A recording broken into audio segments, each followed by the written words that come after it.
All of the peace accords and the ceasefires and the nonviolent pledges, none of them ever get to the root of the problem, and that is the why. Until the why is addressed, the cycle of violence and hate is just going to continue. Tonight, we're going to go after the why and the myths. And I want you to know, at some point you will see how the Arabs look bad, the Palestinians look bad, the Jews look bad, the Americans look bad, the French and the British all look bad. But it is the root of the current conflict between Israel and Palestine, and it is not what you're being told. So, what we have to do is actually rewind. The Arab-Israeli conflict. We have to go before the 2014 clashes. We have to go back past the 2012, the clashes of the summer and the second intifada and the first intifada, before the Six-Day War, which happened in 1967, all the way back to 1948. That's, sometimes you'll get that picture. But that doesn't go far enough. You actually have to go back a little further in time, and you stop where no one stops, and that is here. 1916 and World War I.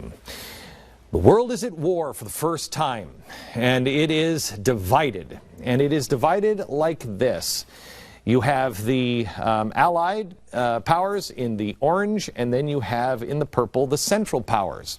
The Allies, the U.S., Britain, France, Russia, Italy, Romania, Serbia. And then the Central powers, the bad guys, if you will, of World War I. Germany, Austria-Hungary, Bulgaria, and the Ottoman Empire. The Ottoman Empire. We never learn about the Ottoman Empire, do we? This is the last time the Arab world had a united Islamic state led by a religious leader. The Ottoman Empire, the Caliphate. The Allies knew the Ottoman Empire could shut down key shipping routes effectively and then cripple Britain's economy, France. So they knew the Ottoman Empire was going to be a problem. They had to neutralize it. So Great Britain sent over an army officer from Britain, and his name was T.E. Lawrence. There was a movie made about him, a great movie with Peter O'Toole called Lawrence of Arabia. Well, he needed to rally support among other Arabs to fight against the Ottoman Empire. He promised them absolutely everything. The moon and the stars and everything underneath, including one key thing: rule over a new united Arab kingdom of Greater Syria. Remember this, a united kingdom of Greater Syria, which would replace this, the Ottoman Empire here. Now, at the time, Palestine was part of the Ottoman Empire. Here's a map from 1851 of the Ottoman Syria. It encompassed present-day Syria, Lebanon, Israel, parts of Iraq, and Jordan. This is so critical that you remember this map, because this map plays a role today. But remember, this is what Lawrence of Arabia said you can fight for, because you're going to get it. To get to the root of the current Middle East conflict, that is your starting point, this map. Reestablishing these border lines. It's at the center of everything that is happening today. T.E. Lawrence was successful. He convinced powerful Arabs and their armies to fight the Ottoman Empire. The problem here, Great Britain never intended to honor the promises that they made. They had used the Arabs in order to protect their own interests. Remember, they needed to get the Ottoman Empire out of the way.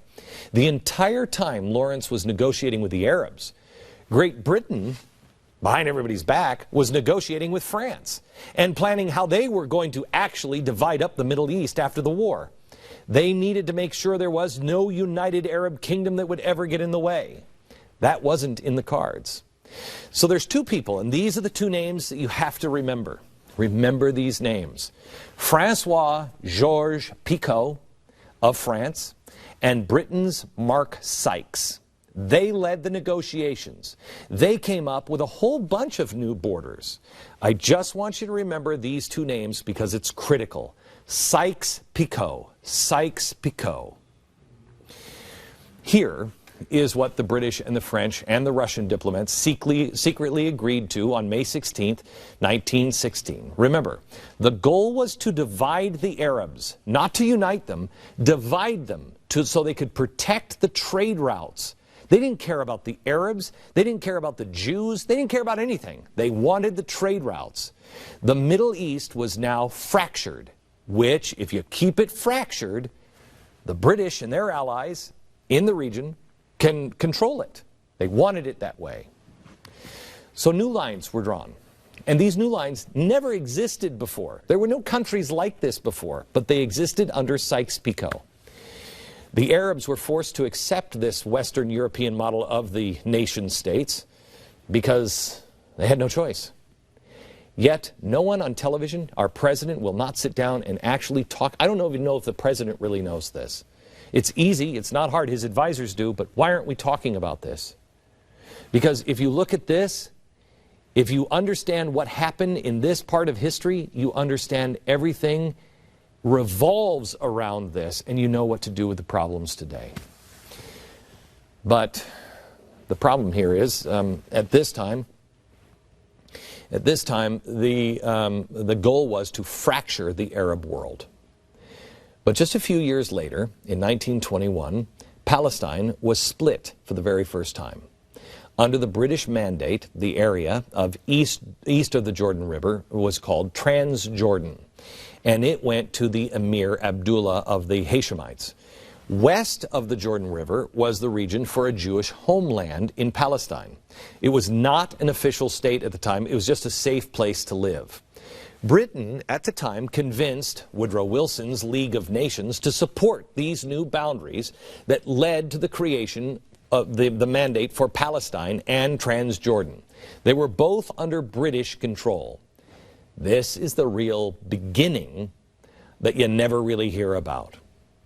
2 decades before Israel was officially declared a state by the UN, this was happening. Britain and France set the entire structure up for them. It wasn't about the Jews, and it wasn't about the Arabs. They were scapegoats. I want to explain something. You know, Persia is where chess comes from. And if you're a chess player, the first thing that you learn are who the players are. And the players may be different now than they were when they were originally done, but it's striking to me. This chess set is for the Americans against the British. There's King George. But who stands right next to the king? His advisors. They're the bishops. They're the church. Okay? So church, state, and the religion working together. This back row, these guys are all powerful. The pawns mean nothing. A king will throw the pawns out into the middle of the board and you can take all of his pawns. He doesn't care. He doesn't care. So the pawns, the Jews, and the Palestinians mean nothing to the people who just want power. So, Arab resentment grows in the wake of that treaty, Sykes-Picot, where they have divided everything and made new lines. They wanted, the Palestinians, the Arabs, what was promised to them, the rule of Greater Syria. Remember that map, Greater Syria. This agreement, with all the fragmentation, utterly destroyed their hope. There was no hope. They weren't going to get that. So how would the Arab world be able to unite now? They needed a new rallying cry. They would use the Balfour Declaration, Britain's promise of a Jewish homeland in Palestine. They wanted to use it to their advantage. So the Palestinians needed to start blaming the Jews, the pawns. The Jews were already being persecuted in Ukraine at the time. They needed a safe haven. The Arabs were promised the exact same thing, but they were now blaming the Jews, and it proved to be the most effective tool in uniting the Arab world. During the 1920s and the 1930s, the Arab and Palestinians, the anti-Jewish rhetoric eventually spilled over into violence, and they launched a string of attacks like you couldn't believe, one after another, devastation.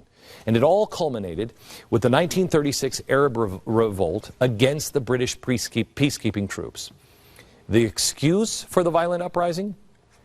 They said Jews were immigrating in such large numbers that they were forcefully displacing Arabs out of the land. Now, Hitler's persecution was underway, so there were indeed Jews migrating. But I want to show you the numbers. Between World War I and World War II, the Jewish population in Palestine increased by 470,000, okay? Jews increase, okay? But at the same time during that period, when they were saying, hey, you're chasing all of the Arabs out of this area, the Palestinian population increased by 588,000. So they weren't being displaced at all. There were 608,000 Jews in the area, and 1,269,000, I think, Arabs living in mandated Palestine by the time 1948 runs. So Jews could not be displacing the Arabs with numbers like this. It didn't make any sense. The Jews were a scapegoat. They were a pawn. Unfortunately, so were the Palestinians. The easiest way to get to the goal that they had, the Arabs had, all along, was to start just using the Jewish people. The motive becomes clear now when you see how the Arab world reacted when the British mandate in Palestine was set to expire. The Palestinian Arabs were about to be presented with a chance to finally have what they said they always dreamt of. All they wanted was their own land, right?